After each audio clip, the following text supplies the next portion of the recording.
오늘 우리에게 주신 말씀은 누가복음 9장 18절에서 27절 말씀입니다. 누가복음 9장 18절에서 27절 말씀인데요. 제가 가지고 있는 성경 신약 106쪽쯤에 있습니다. 누가복음 9장 18절에서 27절의 말씀입니다. 우리 다 같이 한 목소리로 합독하도록 하겠습니다. 예수께서 따로 기도하실 때에 제자들이 주와 함께 있더니 물어 이르시되 무리가 나를 누구라 하느냐? 대답하여 이르되 세례 요한이라 하고 더러는 엘리야라, 더러는 옛 선지자 중에 한 사람이 살아났다 하나이다. 예수께서 이르시되 너희는 나를 누구라 하느냐?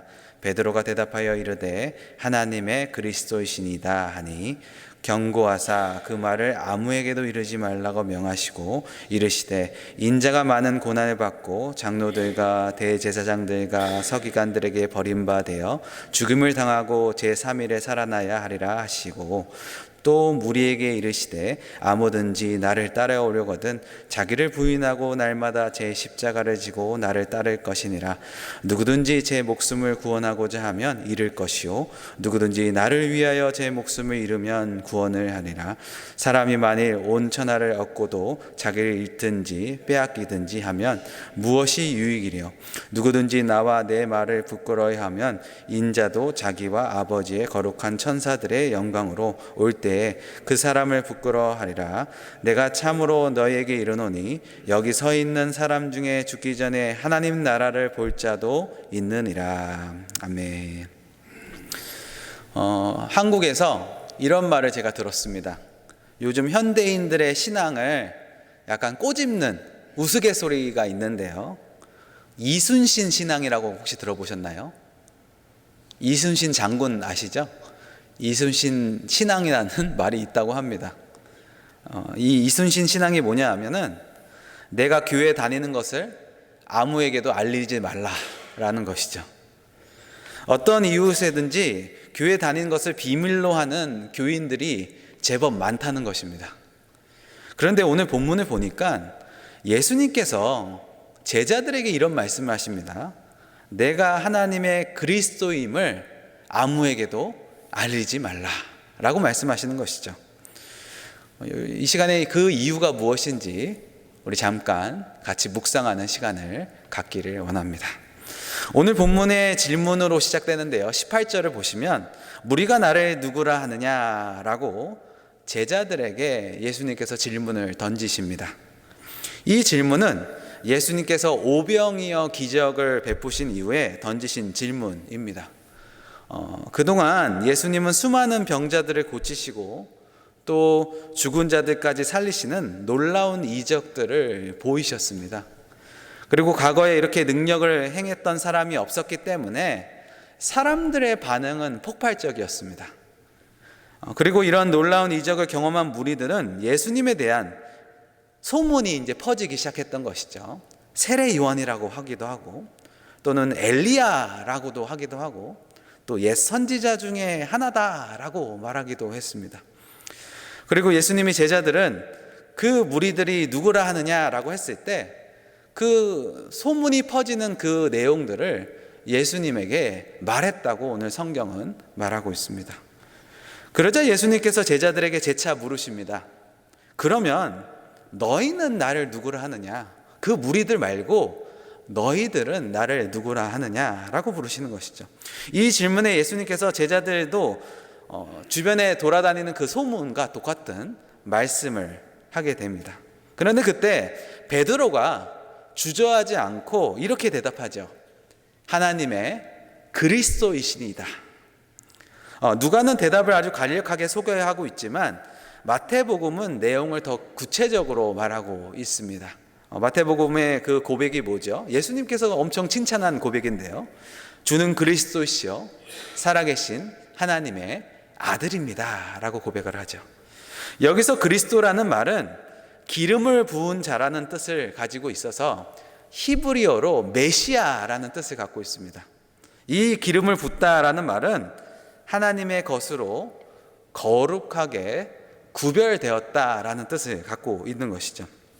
그래서 구약 시대에는 이렇게 기름을 부은 사람들은 제사장, 왕, 그리고 선지자였습니다. 즉 하나님께 구별된 일꾼들, 그들만이 기름을 부음을 받을 수 있었던 것이죠. 따라서 오늘 본문 가운데 예수님을 가르쳐 그리스도이십니다, 메시아입니다 라고 지칭하는 것은 예수님께서 온 인류를 구원하시기 위해서 오신 메시아이심을 고백하는 것입니다. 어쨌든 베드로는 성경에서 말한 그 구약의 선지자들이 예언한 말씀에 기록된 장차 오실 메시아가 지금 자신이 따르고 있는 스승 예수님임을 고백하고 있는 것이죠. 예수님 당시에도 랍비들이 많았습니다. 그리고 그들 중에는 예수님이 그리하신 것처럼 그 랍비들을 따르는 제자들도 참 많았습니다. 어쩌면 예수님을 따르던 무리들 중에 적지 않은 수는 예수님을 그런 랍비 중에 한 사람이라고 생각했던 사람들도 있었을 것입니다. 그런데 그런 수많은 무리들 중에, 예수님을 온전히 이해하지 못하는 무리들 중에 이제는 예수님의 정체성에 대해서 정확하게 이해하는 그런 제자가 나타난 것이죠. 예수님께서 하나님의 특별한 사명을 받은 메시아라는 것을 알게 된 제자가 생겼다는 것입니다. 여러분, 예수님 입장에서 참으로 감격적인 순간이었을 것입니다. 그런데 그런 감격적인 순간에 예수님께서 아주 뜻밖의 얘기를 하십니다. 이 말을 아무에게도 이르지 말라라고 하시는 것이죠. 그리고 한 번만 말하는 것이 아니라 오늘 본문을 보니까 엄히 경고하셨다고 말씀하고 있습니다. 여러분, 예수님께서 왜 메시아로 오셨음에도 불구하고 제자들에게 경고까지 하시면서 이 사실을 아무에게도 알리지 말라고 하셨을까요? 차라리 더욱더 말하여서 다른 무리들을 설득시켜서 예수님이 가는 길로 인도하는 것이 더 좋은 생각이지 않겠습니까? 왜 정반대로 알리지 말라고 하셨을까요? 때때로 우리도 우리의 생각과 우리의 기대와 다르게 일하시는 하나님을 만나기도 합니다.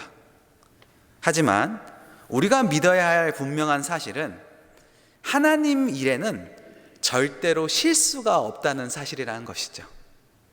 그리고 하나님의 일하심에는 분명한 이유가 있다는 것입니다. 오늘 본문 속 사건도 마찬가지인 것이죠. 오늘 예수님께서 당신이 그리스도심을 아직 드러내지 않으신 이유는 예수님께서 행하셔야 될 사역과 또한 중요한 이적들이 남아 있었기 때문입니다.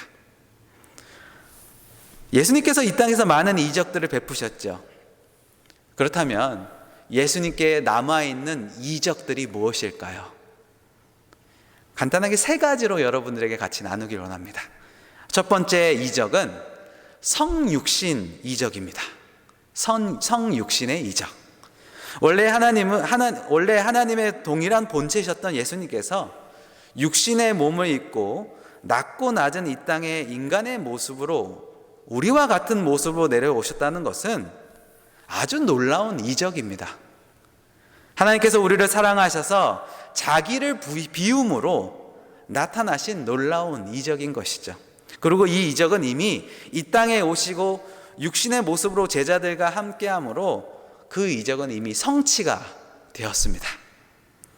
두 번째 이적은 십자가 순환의 이적입니다. 예수님께서 모든 인간의 죄를 지시고 골고다 언덕을 오르셨죠. 이 길은 예수님께서 가신 길이긴 하지만 예수님만이 가신 길이 아니라 우리 역시 뒤따라 가야 될 길입니다. 왜냐하면 우리가 각자 짊어질 십자가가 있기 때문인 것이죠. 그런데 이 십자가의 사건은 아직 본문 속의 제자들에게 아직 경험되어지지 않았습니다. 세 번째 이적은 부활의 이적입니다.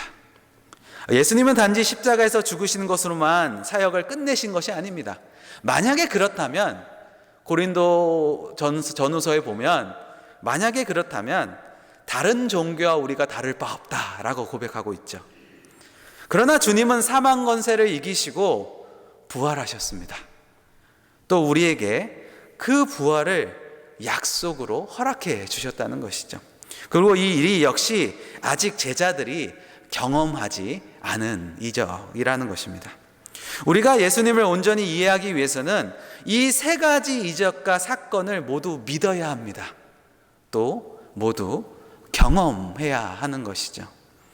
이 땅에 오신만을 기억하거나 아니면 십자가에 죽으신 사건만을 믿는 것이 아니라 예수님의 부활까지 온전히 믿고 또 온전히 이해해야 우리는 예수님에 대한 올바른 믿음을 가질 수 있다고 성경은 말하고 있는 것입니다. 그런데 아직 제자들뿐만 아니라 이스라엘 백성들, 그 수많은 무리들은 이것을 알지 못했던 것이죠.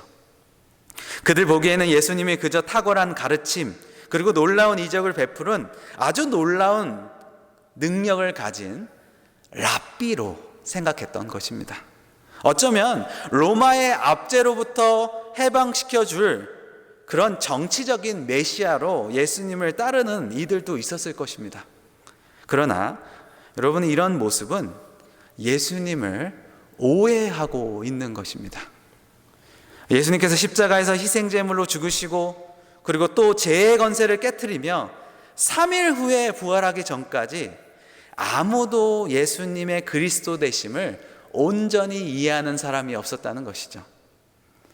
그래서 베드로 역시 오늘 말로는 하나님의 그리스도이십니다 라고 고백하지만 부활하신 예수님을 만나기 전까지 베드로조차도 온전히 증인의 역할을 감당할 수 없었던 것입니다. 실제로 제자들이 예수님이 십자가에서 죽으신 후에 보여준 모습은 증인이긴커녕 두려워서 숨어 도망가는 그들의 모습을 우리가 성경에서 볼 수 있습니다.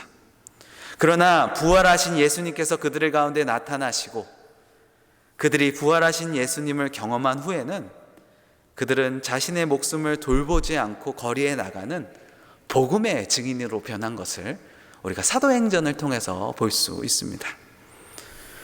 오늘 우리의 믿음이 담대함이 없고 또 믿음의 열매가 없다면 우리는 내 믿음이 어느 단계에 머물러 있는지 점검해 봐야 합니다.